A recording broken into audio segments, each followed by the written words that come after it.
సింగరేణిని నిర్వీర్యం చేసి బొగ్గు గనులను కార్పొరేట్ గద్దలకు కట్టబెట్టే ఈ ప్రయత్నాలను మేము తీవ్రంగా నిరసిస్తూ రెండు జాతీయ పార్టీల వైఖరిని కూడా తీవ్రంగా తప్పుపడుతూ ఈ నిర్ణయాన్ని ఉపసంహరించుకోవాలని చెప్తా ఉన్నాం. చివరిగా నేను ఒకటే ఒక్క మాట చెప్తా ఉన్నా, తప్పకుండా 4.5 ఏళ్ల తర్వాత మళ్ళీ మా గవర్నమెంటే వస్తుంది.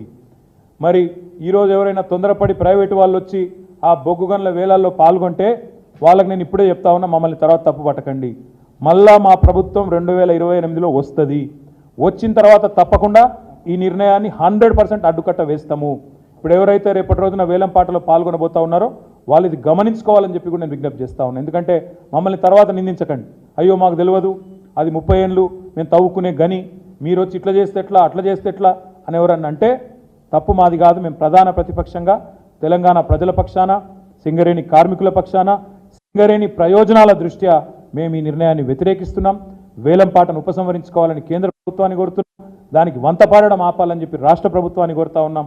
ఈ వేలంపాటలో పాల్గొనే ప్రతి ఒక్కరిని కూడా మళ్ళీ చెప్తున్నా, 4.5 ఏళ్ల తర్వాత మళ్ళీ మేము వస్తాం.